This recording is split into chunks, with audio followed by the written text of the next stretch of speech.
నాగ్ అశ్విన్ మహానటి సినిమాతో టాలీవుడ్లో ప్రత్యేకంగా కనిపించారు. ప్రస్తుతం కల్కి సినిమాతో టాలీవుడ్ ఇండస్ట్రీని షేక్ చేస్తున్నాడు. తాజాగా నాగి మరో లక్కీ ఛాన్స్ కొట్టేశాడు.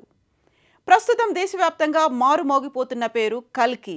Young rebel star Prabhas, Nag అశ్విన్ల కాంబినేషన్లో తెరకెక్కిన ఈ మైథలాజికల్ సినిమా సూపర్ హిట్గా నిలిచింది. తొలి రోజు నుంచే బాక్సాఫీస్పై వసూళ్ల దండయాత్ర చేసింది. ఇక ఈ సినిమా ప్రపంచవ్యాప్తంగా భారీ కలెక్షన్లు సాధించింది. హాలీవుడ్కు ఏమాత్రం తక్కువ కాకుండా ఈ సినిమాను నాగి తెరకెక్కించాడు. దీంతో ప్రస్తుతం సినీ ఇండస్ట్రీలో నాగ్ అశ్విన్ పేరు మారుమోగిపోతోంది. ఇక కల్కి 2898 AD ఇచ్చిన సూపర్ హిట్తో నాగ్ అశ్విన్కి లక్కీ ఛాన్స్ వచ్చినట్లు తెలుస్తోంది. తన తదుపరి సినిమా ఓ టాలీవుడ్ స్టార్ హీరోతో చేయనున్నట్లుగా టాక్ వినిపిస్తోంది.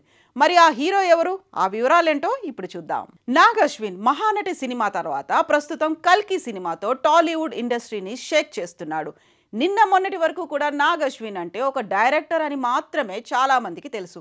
అలాగే ఆయన తెరకెక్కించే సినిమాలు బాగుంటాయి, ఫ్యామిలీ అంతా కలిసి చూడొచ్చు, ఫుల్గా ఎంటర్టైన్ కావచ్చు అనే అభిప్రాయం చాలా మందిలో ఉండేది. కానీ ఒకే ఒక్క సినిమా నాగ్ అశ్విన్ క్రేజ్తో పాటు సినిమా చరిత్రనే తిరగరాసింది. కల్కి 2898 AD సినిమాతో నాగ్ అశ్విన్ ప్రభంజనం సృష్టించాడు. మహాభారతంని బేస్ చేసుకొని కలియుగాంతానికి ముడిపెడుతూ ప్రస్తుతం సాంకేతికతను ఉపయోగించి ఆడియన్స్కి అర్థమయ్యే రీతిలో కల్కి 2898 AD చిత్రాన్ని తెరకెక్కించాడు. హాలీవుడ్ సినిమాలను తలపిస్తూ ఈ సినిమాను నాగ్ డైరెక్ట్ చేశారు. ఇక ఈ సినిమా చూసిన వారందరూ నాగ్ డైరెక్షన్కి ఫిదా అవడమే కాకుండా ప్రశంసల వర్షం కురిపిస్తున్నారు.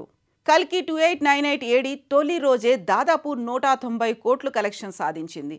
ఈ సినిమాతో వరల్డ్ వైడ్గా నాగ్ అశ్విన్ పేరు మారుమోగిపోతోంది. ఇక కల్కి సినిమా ఇచ్చిన హిట్ కిక్కుతో నాగ్ అశ్విన్ తన తరువాతి సినిమా ఏ హీరోతో తెరకెక్కించబోతున్నాడు అనే విషయం అందరిలో ఆసక్తిగా మారింది. కల్కి 2 సినిమా కూడా త్వరలోనే రాబోతుందని టాక్. అలాగే ఈ కల్కి 2 సినిమా పూర్తి కాకముందే ఓ టాలీవుడ్ స్టార్ హీరోతో జాక్పాట్ ఛాన్స్ అందుకున్నాడని ఇండస్ట్రీలో టాక్ వినిపిస్తోంది. Global star mega power star Ram చరణ్తో నాగ్ అశ్విన్ సినిమా ఉన్నట్లు టాక్ వినిపిస్తోంది. కల్కి 2898 AD సినిమా చూసి రామ్ చరణ్ ఇంప్రెస్ అయ్యారట. అంతేకాదు స్వయంగా నాగ్ అశ్విన్కి ఫోన్ చేసి విషెస్ చెప్పారంట. దీంతో పాటు వీళ్ల మాటల సందర్భంలో ఒక ప్రాజెక్టు కూడా కన్ఫర్మ్ అయినట్లు టాక్ వినిపిస్తోంది. నెట్టింట్లో ఇప్పుడు ఇదే వార్త హాట్గా ట్రెండ్ అవుతోంది. మరి ఈ న్యూస్కి సంబంధించి పూర్తి వివరాలు తెలియాలంటే మరికొన్ని రోజులు ఆగాల్సిందే.